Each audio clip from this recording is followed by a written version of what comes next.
Eleanor Johnson had always believed her family's love was unconditional, until the day a simple text sent her world spiraling. At 32, she'd built a stable life as a marketing director in Chicago, yet home remained her most precious anchor. Growing up in their cozy 4-bedroom house in suburban Oakwood Hills, Eleanor was well aware that her parents, Robert and Judith Johnson, treated her younger sister, Madison, as the family's golden child. Madison's birthdays overflowed with lavish parties, while Eleanor's milestones were hushed celebrations. Her straight-A report cards earned a polite nod. Madison's B's in geometry sparked fireworks of congratulations. By high school, Eleanor accepted her role as the quiet achiever, quietly directing her energy toward college and a promising career, resigned to live in her sister's shadow.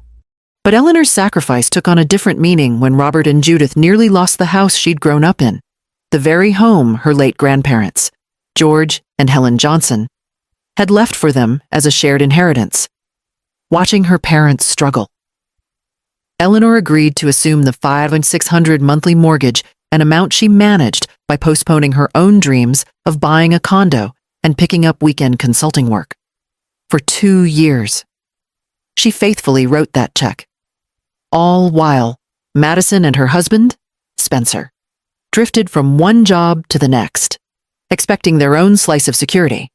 Now, as Eleanor reads her mother's curt message, "We changed the locks. We no longer trust you," she realizes that loving her family may have cost her more than she ever imagined. And that's just the beginning. For as long as Eleanor Johnson could remember, the Johnson family home had been more than a building of wood and brick. It was the vessel of her grandparents' legacy. George and Helen Johnson had poured their life savings into that 4-bedroom house in suburban Oakwood Hills, blessing Robert and Judith Johnson with a shared inheritance when they passed away. To Eleanor, their passing was bittersweet. She mourned their gentle guidance, but felt honored that the house stayed in the family, a tangible reminder of her grandparents' love.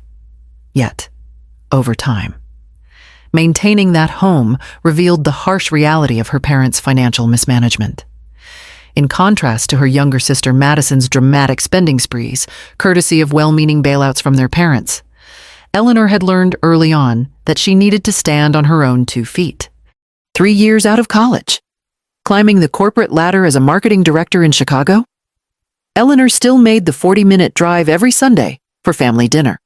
On one particularly anxious autumn evening, her parents revealed that the bank had issued a foreclosure notice. "We can't keep up with the $500 to $600 monthly mortgage." Her father, Robert, choked out between heavy sighs, his once proud posture slumped into defeat. And her mother, Judith, dabbed tears at her eyes. To an outsider, it looked like one of those cliché scenes from daytime television. But Eleanor knew better. This was real life, and the stakes were painfully high. The thought of losing the home her grandparents had lovingly maintained felt like a betrayal to their memory. Without hesitation, Eleanor offered, "I can take over the mortgage payments." Although tutorials and webinars had taught her the importance of living within her means, she instinctively understood what many grandparents had instilled in grandchildren. Of her generation, family comes first. After working overtime on an ambitious marketing campaign, she would log into her bank account each month and send a check for $500 or $600. She declined splitting rent on a studio apartment downtown, opting instead to stay in a modest 1-bedroom condo whose monthly rent was $100 or $800, nearly a third of what her parents had been paying. She sacrificed her own long-planned down payment on a condominium of her own, redirecting every extra dollar to preserve that family home. Nights and weekends blurred into consulting gigs she picked up on the side, dinner reservations, weekend getaways, and even birthdays with friends became distant memories as she prioritized the mortgage above all else. Paying off $500, $600 each month did not just require Eleanor to tighten her belt, it demanded a profound emotional commitment. Every time her friend Judy invited her out for a new restaurant, or her boyfriend, Daniel, suggested a weekend ski trip, Eleanor hesitated, and then offered half-hearted excuses. Maybe next month? Or I'm not sure I can swing it this time. Their concern mounted, and Eleanor sensed their frustration. But she would quietly remind herself of what was at stake, preserving a home that embodied half a century of family stories. She reasoned that in 2 or 3 years, her parents would be back on their feet and grateful, and she could reclaim her own dreams. Meanwhile, Madison and her husband, Spencer, seemed oblivious. Madison, 9 years her junior, had always been the center of Robert and Judith's universe, basking in adoration over her high school musical accolades, celebrating her college acceptance with lavish parties, and rewarding her B's in geometry as if they were valedictorian victories. Now, Madison and Spencer rented a spacious apartment near the north side of Chicago and hopped from one freelance position to another, enjoying dinners out and impromptu weekend trips to Lake Geneva, privileges funded by the Johnsons' credit card. When Eleanor would politely ask, could Madison help with a month's mortgage, her mother would wave the question away, saying, she's building her career. She needs our help just as much. Eleanor bit her tongue, choosing to preserve peace rather than spark conflict. Every bill payment felt like both a triumph and a weight, dragging her dreams into the shadows. She watched colleagues post Instagram photos of newly signed condo closings and friends gleefully celebrate weekend retreats to Wisconsin's wine country. Yet Eleanor silently calculated each $5,600 payment meant nearly $67,200 annually, money that could have easily covered her own down payment, furnished a modern kitchen, or even funded a small nest egg for retirement. She imagined what she might have bought with that sum: a cozy 2-bedroom bungalow closer to work, a reliable used SUV, or 6 months of belly laughs at the theater. Instead, she relocated her joy to impromptu weekend visits with Daniel, quiet evenings cooking at her condo, stolen moments that felt like lifelines amid the suffocating mortgage commitment. 2 years of these payments passed. Eleanor's career advanced as her financial freedom constricted. She turned down promotions that required relocation to avoid added expenses, convinced herself that family loyalty was more important than salary increases. Through friends' encouragement, especially from her close friend Samantha, a retired teacher, Eleanor began journaling her experiences, capturing the emotional toll of feeling undervalued. Samantha's voice echoed, "You're paying to keep a house you don't live in, and they treat you like a tap you can turn on and off." At first, those words grated, but over time, they resonated. Eleanor noticed the stark contrast. Her calendar was filled with credit card due dates and mortgage transfers, while her parents' and sisters' calendars brimmed with vacations, spa weekends, and cozy dinners at swanky restaurants. By the end of that 2-year stretch, Eleanor's savings account had dwindled to nearly zero, and the dream of her own front door seemed fugitive. Yet each time the $5,600 check cleared, she told herself she was preserving the tangible legacy of her grandparents. She remembered their photo albums, her grandmother's handwritten recipes, her grandfather's business ledgers, and the faded postcards they'd pinned on the corkboard. If that heritage could be saved, she reasoned, then at least some good would come of her sacrifices. But Eleanor also noticed a new ache in her chest, the ache of realizing that, for all her giving, she was still standing outside, watching Madison waltz through the door as if it were rightfully hers. On the final Sunday before tragedy struck, Eleanor dressed for family dinner with a carefully chosen bottle of Merlot, hoping for some acknowledgement of her sacrifice. But as Madison regaled her parents with tales of an upcoming pottery workshop, Eleanor's mention of her own marketing success was met with polite nods and an abrupt change of subject. That night, she lay awake, the clock ticking past midnight, as she wondered whether all her months of financial hardship had merely enrolled her in a cruel illusion that family duty was always repaid in gratitude. She drifted into a fitful sleep, anxious about what tomorrow might bring, but clinging to one unwavering thought: she could not fail her grandparents' memory. 2 days later, the foreclosure notice arrived anyway. The bank's letter was stamped with urgency, warning that if the $5,600 payment did not clear, Within 30 days, the home would be put up for auction. Eleanor stared at the letter, disbelief mingling with a surge of betrayal. All this time, she had banked on her parents' promise that they would make it up to her. Yet here it was, months of blood, sweat, and tears reduced to a warning in a plain manila envelope. She closed her eyes, grappling with the painful clarity her sacrifice, monumental as it had ultimately been for naught. In that moment, Eleanor understood that love is not simply a ledger of payments and debts. It must also be reciprocated with respect and honesty. As she sat at her kitchen table, cradling the foreclosure notice, she realized that preserving a house she could not call her own was no longer an option. Her grandparents would have wanted something far more precious, her dignity and her peace.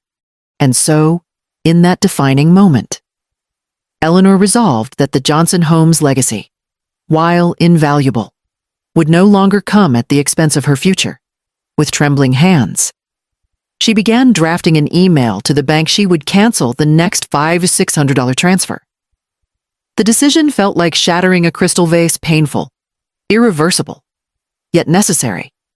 In her mind's eye, she pictured her grandparents' smiles, as though they were urging her forward, urging her to choose herself, as they always believed she should.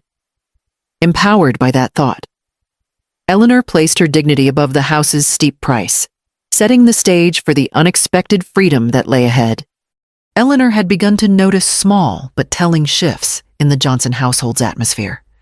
Her parents, Robert and Judith, who had always been warm if slightly distant toward her, were suddenly whispering behind closed doors, pausing their conversations when she entered a room. Madison and her husband, Spencer, who previously only visited on rare weekends, were now stopping by almost daily, often slipping off together to the den, leaving Eleanor to overhear hushed murmurs she couldn't quite make out. At first, Eleanor brushed it aside as the inevitable ebb and flow of family life after all. Her sister had recently left her job to pursue an art residency, and perhaps they were simply discussing financial support. Yet something in the way her mother's eyes darted away when Eleanor walked in felt off. A sinking feeling settled in her chest. She was being left out of something significant. By the end of a particularly tense Thursday afternoon, Eleanor found herself confiding in her best friend Samantha over coffee at their favorite neighborhood cafe. The mid-morning sun filtered through the windows, and an autumn breeze rustled the yellowing maple leaves just outside. Samantha, a retired elementary teacher who had known Eleanor since they were both in grade school, listened intently as Eleanor described the furtive glances and hushed tones. "They're taking advantage of you." "Ellie," Samantha said, her voice steady and compassionate, "you're paying the mortgage on a house you don't even live in, and they treat you like an ATM with legs." Eleanor sighed, stirring her cappuccino absent-mindedly. She knew Samantha was right, but family obligations felt like a higher calling, ancestral duty, even. Up until now, she had convinced herself that preserving the home her late grandparents had lovingly maintained was worth any sacrifice. Sunday arrived with its familiar ritual. Eleanor packed a dish-roasted Brussels sprouts drizzled with balsamic glaze and drove the 45 minutes from her one-bedroom Chicago condo to Oakwood Hills. The grand ranch-style home sat on a neat lot of just under half an acre, its white clapboard facade and wraparound porch evoking memories of simpler times. She felt both gratitude and heartbreak every time she saw the front steps where George and Helen Johnson once greeted her as a child. Unpacking the casserole dish from the passenger seat, she straightened her shoulders. This time, she resolved. She would pay careful attention. At precisely 6:00 p.m., just as a crisp chill settled over the neighborhood, Eleanor crossed the threshold, carrying her homemade contribution. The lights were already on in the kitchen, and she could hear the faint clinking of china as her mother set the table. Spencer and Madison were seated at the far end, Madison demonstrating a new pottery technique by spinning an imaginary wheel with her hands. "That's why we bought the house with that big garage," she was saying, casting a quick smile over at Robert. "So I could set up my wheel here." "Right, Mom." Eleanor swallowed, forcing a polite smile as she laid her dish on the sideboard. Her own achievements, the high-profile marketing campaign she had recently led, had become a moot point the instant she walked in. Instead, the evening's focus quickly centered on Madison's latest pottery show in Evanston and Spencer's hopes of opening a joint art studio. Judith beamed, encouraging them both with the kind of devotion she had never shown Eleanor when her own projects demanded attention. After dinner, polite nods and perfunctory thank yous towing behind, everyone moved to the living room for coffee. The soft glow of Tiffany lamps illuminated painted portraits of George and Helen that still hung above the mantel. Eleanor sat on the edge of a plush sofa, clutching her mug, as her father, Robert, cleared his throat. The moment held the familiar tension of family announcements, but Eleanor couldn't have anticipated what came next. "We have some news," Robert began, looking directly at Madison. The corners of his eyes crinkled into a forced smile. "Madison and Spencer will be moving into this house with us starting next month." Eleanor blinked, confusion mingling with disbelief. Madison stared back, practically glowing with excitement. Spencer shifted forward, searching Eleanor's eyes but not quite meeting them. "Our lease in Evanston is ending," Judith added, her hand clasping Madison's in an overly affectionate squeeze. "And it just makes sense this house is too big for your father and me alone." Eleanor squeezed her mug, feeling the ceramic's warmth seep into her fingers. "But what does that mean for—" Her voice trailed off as she searched for the right words. "The mortgage. Dad? I'm still paying $500 to $600 each month." A heavy silence fell. Robert shifted uncomfortably in his seat. Spencer's gaze dropped to his lap. "Finally," Robert spoke with a measured tone, "we figured Madison could help once she gets settled. You've been doing so well in Chicago." Judith cut him off. "Madison deserves a space here. She's always been so attached to this home more than you are." "Darling." The words hit Eleanor like a punch to the gut. Despite having covered more than $130,000 in mortgage payments over the past 2 years, she realized her contributions held no sway. "But that's not fair," she said quietly, voice trembling. "I gave up buying my own condo to make these payments. I've sacrificed a lot." Madison rolled her eyes. "Don't be so dramatic. Ellie, it's not like you don't have money. Besides, Mom and Dad always planned for me to have this place." Eleanor rose slowly, her chair creaking softly. "I think I should go," she whispered. Head bowed. She gathered her purse, her stomach churning with disappointment so profound it threatened to spill into tears.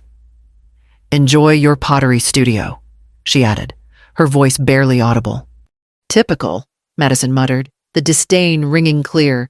"When things don't go your way, you just leave." Eleanor paused in the hallway. "Supporting the family is exactly what I've been doing financing the mortgage. That is, but I'm starting to realize it might be a mistake." At that moment, the weight of 2 years' worth of loyalty and sacrifice crystallized into a single painful clarity, no matter how much she gave. She would never be valued. As she drove away that night, the Johnson home receding in her rearview mirror, a profound shift occurred. Eleanor understood that love without respect and reciprocity was an empty promise. She resolved to reclaim her dignity, even if it meant letting go of the house that her grandparents had cherished. Upon arriving at her condo, she found herself unable to sleep. Instead, she called Daniel, her boyfriend of 3 years, who always offered gentle encouragement. "Maybe it's time to stop enabling them," he said. And Eleanor knew he was right. She would have to make the most difficult decision of her life to stop paying a mortgage on a home that flung her out the moment she questioned its fairness. The words echoed in her mind: fairness, respect, value reminding her that boundaries were not betrayals, but acts of self-preservation. And for the first time in years, Eleanor felt a glimmer of freedom she had never dared imagine. Over the 2 days after Eleanor Johnson canceled that $600 mortgage payment, an uneasy silence settled over her family. She knew her parents, Robert and Judith Johnson, had yet to notice. The next payment wasn't due until the first of the month. In the quiet of her one-bedroom Chicago condo, Eleanor spent her evenings journaling with her therapist's homework, increasingly convinced that what she had done, though terrifying, was necessary for her own well-being. On the third day, her phone finally erupted with alerts. The first message was a voicemail from her younger sister, Madison. Eleanor. What in the world? The bank called apparently. They didn't get the payment. Are you playing games? You always have to be dramatic. Eleanor's throat tightened as she listened to Madison's hurt and anger. Then came a text from her father. This is unacceptable. You have responsibilities. Call your mother immediately. Finally, a message from Judith was almost gleeful in its attempt at feigned innocence. Sweetie, we changed the locks for safety. There haven't been any break-ins here, but we just didn't feel secure. Of course you're welcome. Please handle the bank's mistake.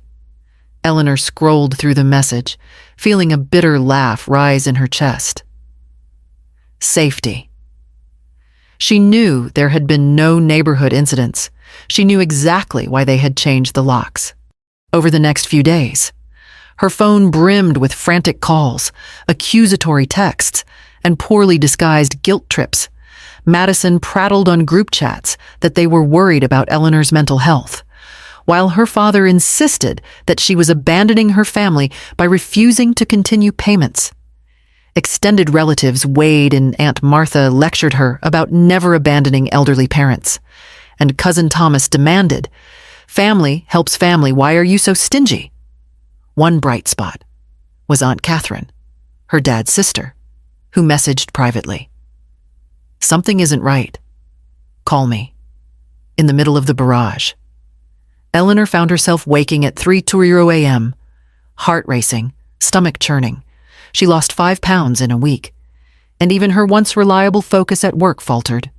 Fortunately, Daniel, her boyfriend, became her anchor. Each evening, he arrived with grocery bags full of healthy foods to coax her back into eating. When Eleanor described the relentless guilt trips and emotional manipulation, he would hold her close and say, "You didn't abandon them. They locked you out of a house you were paying for. You did what any of us would have to do." His quiet confidence helped her sleep better, if only for a few hours at a time. 3 weeks after stopping the payments, Eleanor met Aunt Catherine for coffee at a small cafe halfway between Oakwood Hills and Chicago. The cafe's worn wooden booths and the smell of freshly brewed drip coffee felt comforting, an oasis of normalcy.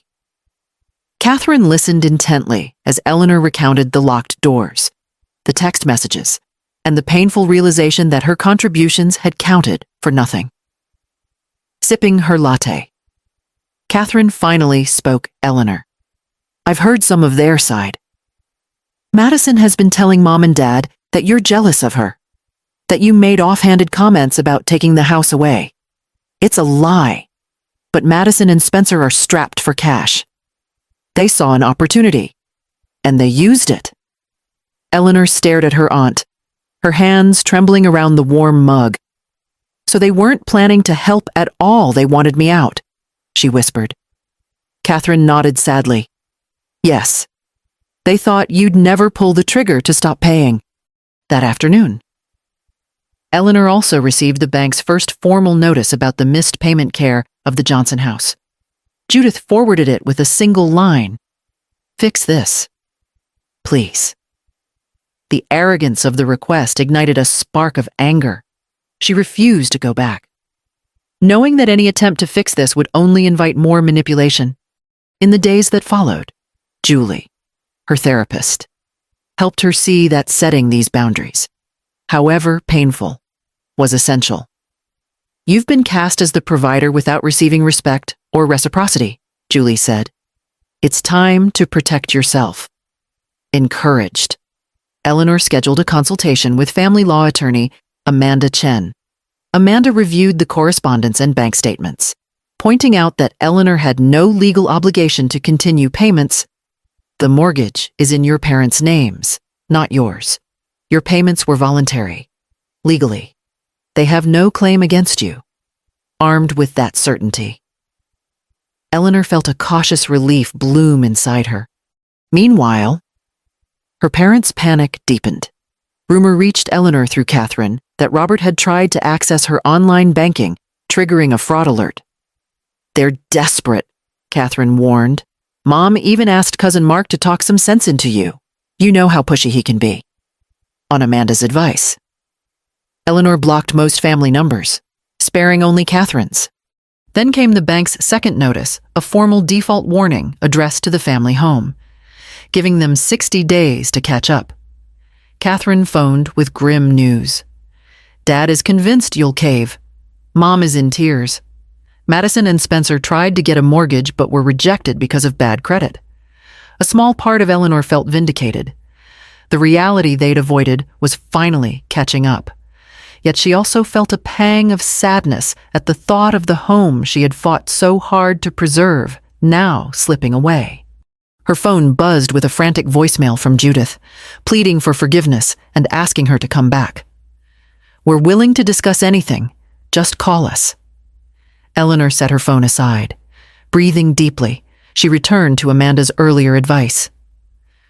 Don't respond until they acknowledge what they did, locking you out, lying, and expecting you to keep footing the bill, resolving to maintain her boundaries. Eleanor focused on rebuilding her life, she redirecting her savings toward a down payment for a condo of her own, and diving into her new role at work with renewed vigor. In the quiet moments, she sometimes wondered if her family would ever understand, but she no longer doubted her choice. With every passing day, she felt the weight of obligation lifting, replaced by the modest, unshakable freedom of knowing her worth and that some acts of love mean saying no to people who refuse to respect you. Aunt Catherine's call felt like a lifeline in a storm. 3 weeks had passed since Eleanor stopped the $500 to $600 monthly mortgage payment, and the silence from her parents had felt almost triumphant until now. Pulling into the small parking lot of the Cornerstone Cafe, a modest coffee shop halfway between Chicago and Oakwood Hills, she could hardly steady her breathing. The chatter of neighbors and the comforting aroma of freshly brewed coffee should have felt soothing, but Eleanor's nerves were frayed. She spotted her aunt waving at a corner booth, sunlight glinting off her silver hair, and hurried inside. Once seated, Catherine reached across the table and gently grasped Eleanor's hand. I'm so sorry you've had to endure this. Sweetheart, she said, her voice thick with concern. When I first heard about the missed payment, I assumed it must have been a mistake. But then Madison started talking, telling your parents that you'd been complaining about the house, saying you made snide comments about taking it away from them. None of it is true. Eleanor. Eleanor's throat tightened. Her fingers tightened around her iced latte. So, they really were planning this, she asked, barely above a whisper. They used your money the entire time. Catherine nodded slowly. Yes, Madison and Spencer have been in dire financial straits. They thought that if they convinced your parents you were resentful, they could inherit the home without missing a beat. They never intended to help with the mortgage. Eleanor felt a sick wave of betrayal wash over her.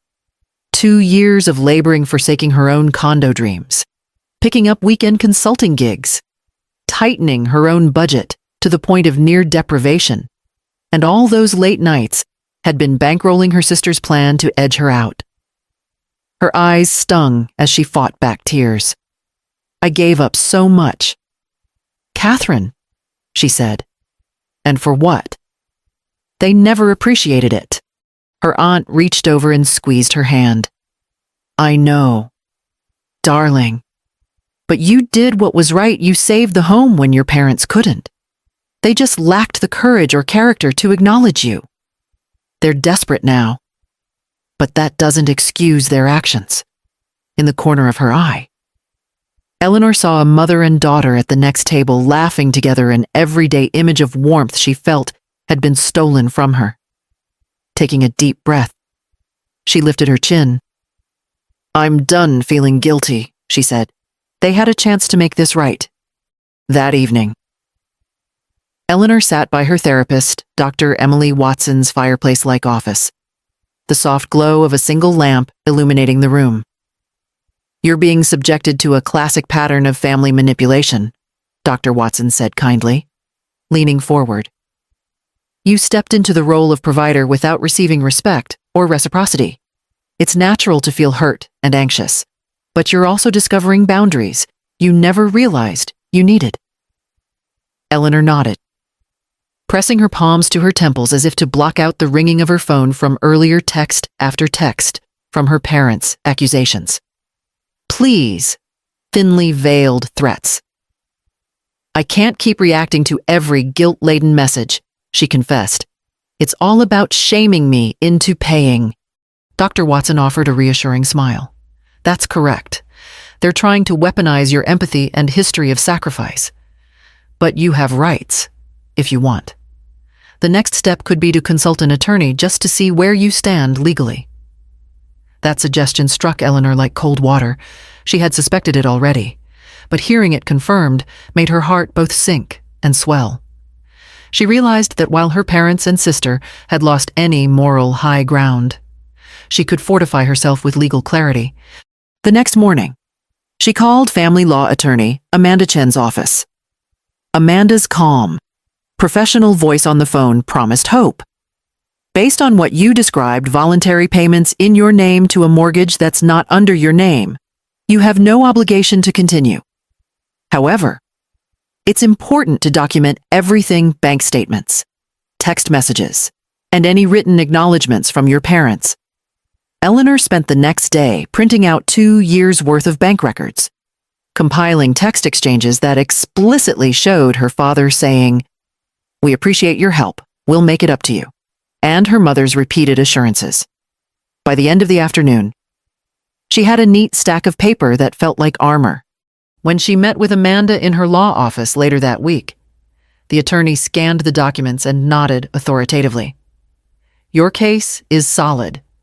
They could theoretically try to claim you were gifting the money, but your father's own words establish an expectation of reciprocity. If they filed a lawsuit, they'd have to prove you intended no return, and frankly, that argument is thin." Amanda leaned back in her chair. "Legally, you're in the clear to let the foreclosure proceed. Emotionally, I know that may be painful, but there will be no lawsuit forcing you to resume payments." Walking out of the office, Eleanor felt as if she'd shed 100 pounds. The anxiety that had plagued her panic attacks at night, loss of appetite, the crushing dread each time her phone buzzed began to lift. That evening, Daniel arrived at her condo with a simple, home-cooked meal and a sympathetic smile. "How did it go?" he asked, pouring wine into 2 glasses. Eleanor exhaled a relieved breath. "I'm free from the mortgage nightmare. They can't force me back now." Daniel reached across the table and took her hand. "I'm so proud of you," he said. "You stood up for yourself. That took enormous courage." Eleanor felt tears well up as she sipped her wine.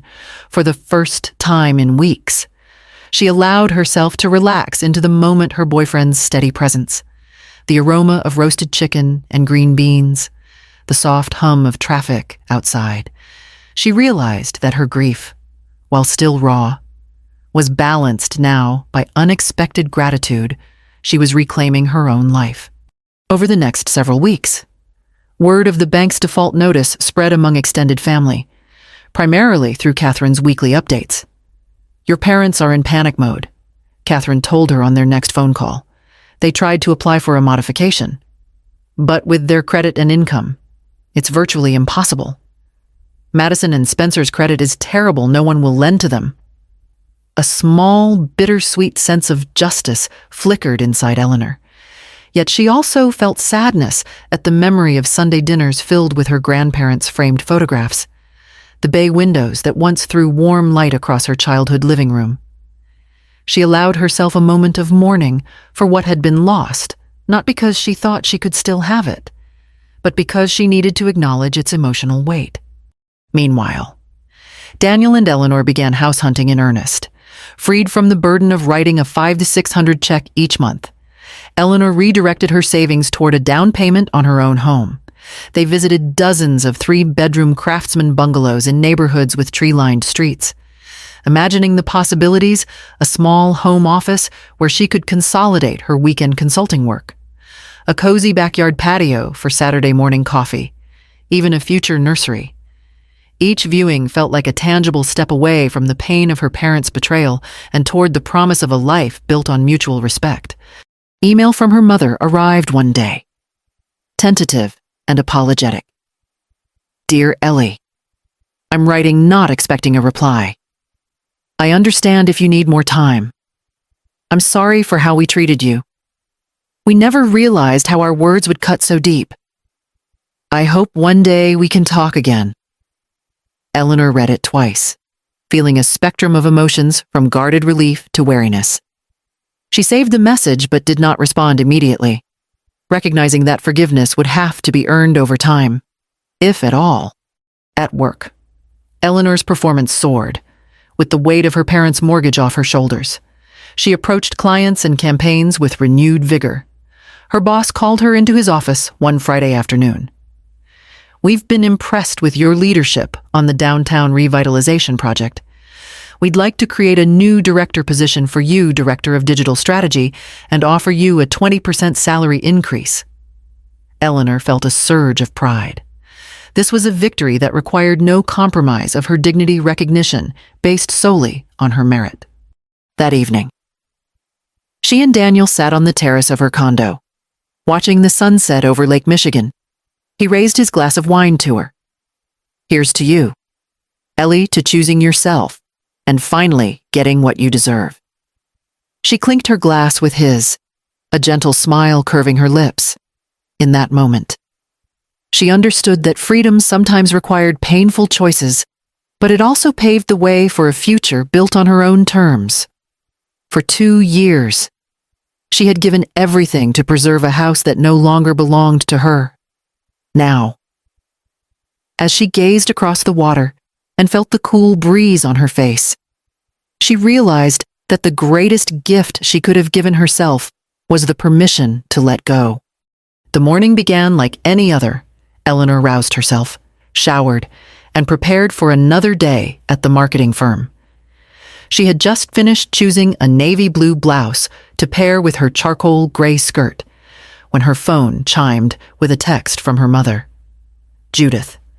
The message read simply, "We changed all the locks on the house and gate code. We no longer trust you. Madison saw you drive by last night and felt threatened. Please respect our decision." Eleanor's heart seized. She sat on the edge of her bed, hands trembling as she reread the words. The Johnson home, the very house she had been supporting for 2 years with $500-600 monthly mortgage payments, was now a place she could never enter. She felt reeling. She had not driven by the house the night before. She hadn't even been in town. This was a transparent excuse, an obvious lie to mask the family's real intentions. Tears gathered in her eyes as she realized the cruelty behind Judith's text. After a moment of stunned silence, she called her best friend, Samantha, who answered on the second ring. "They changed the locks." Eleanor burst out, voice quivering. "They're locking me out of my own home, my own house that I'm paying for." Samantha's response was immediate and fierce. "Eleanor, this is the last straw. You can't let them treat you like this anymore. You're paying for a house you're not allowed to enter. Cancel the payment, they can't lock you out and still expect you to keep writing that $500-600 check."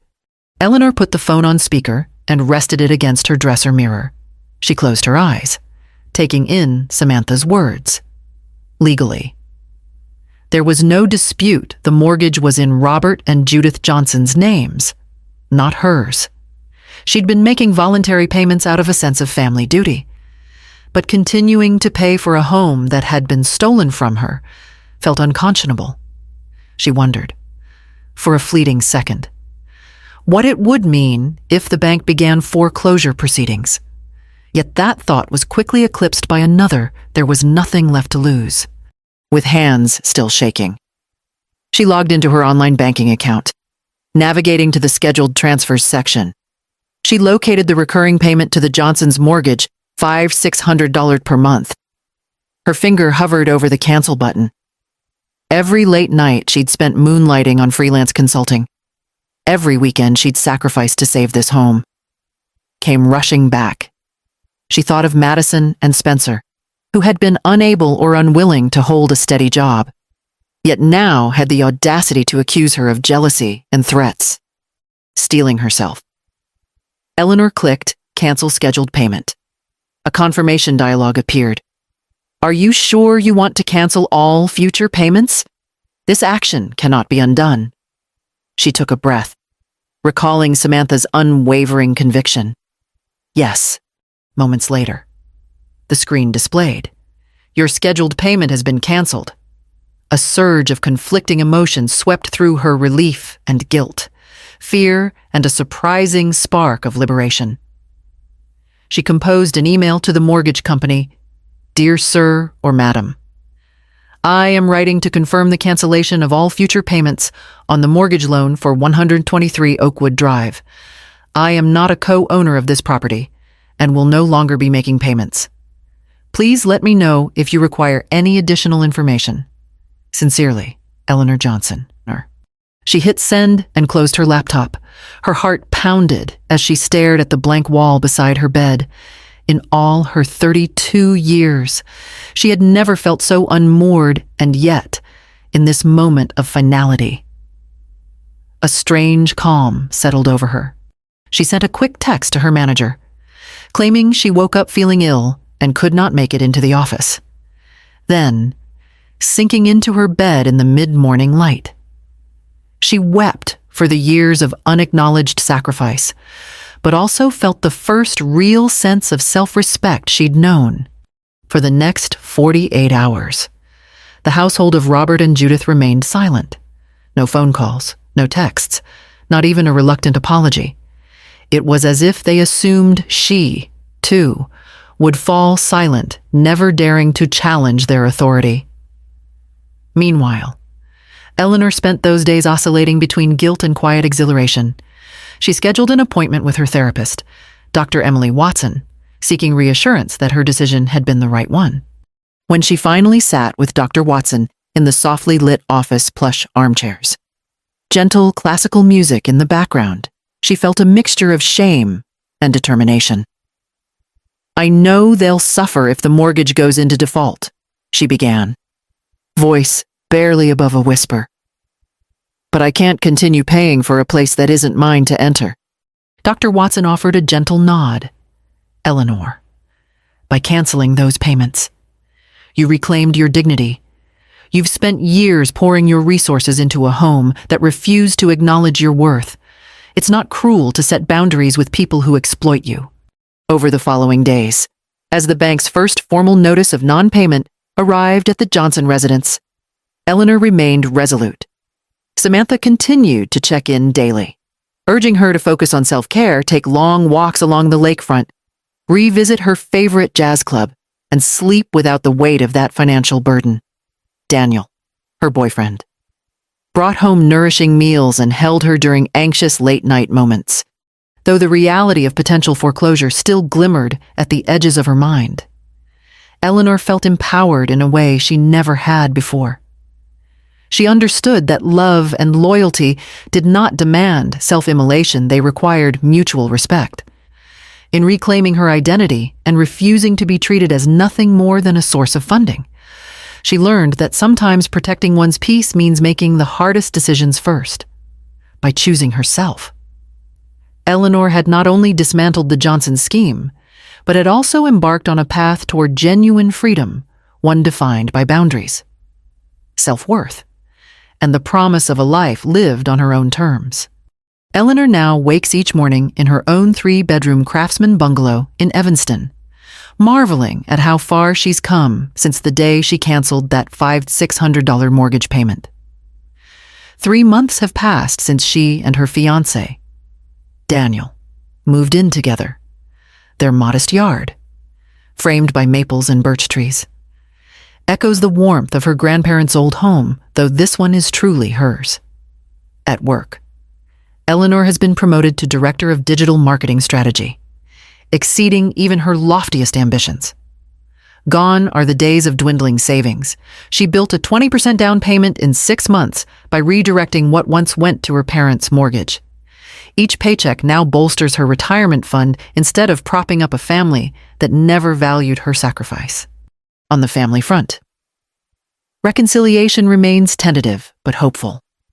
Her mother's heartfelt apology admitting a lifetime of favoritism and manipulation marks the first genuine step toward healing their relationship. Over lunch at a cozy cafe, her mother confessed, "You broke a cycle that I never even realized I was perpetuating." Though that admission didn't erase years of pain, it opened a door Eleanor thought would remain forever closed. Aunt Catherine remains her steadfast ally, a reminder that family can be both refuge and challenge.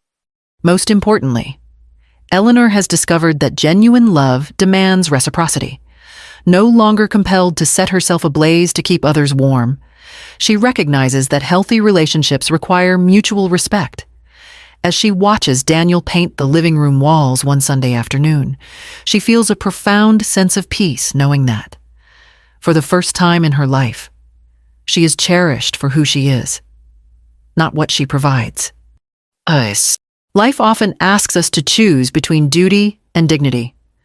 I learned that boundaries aren't betrayals, they're acts of self-respect.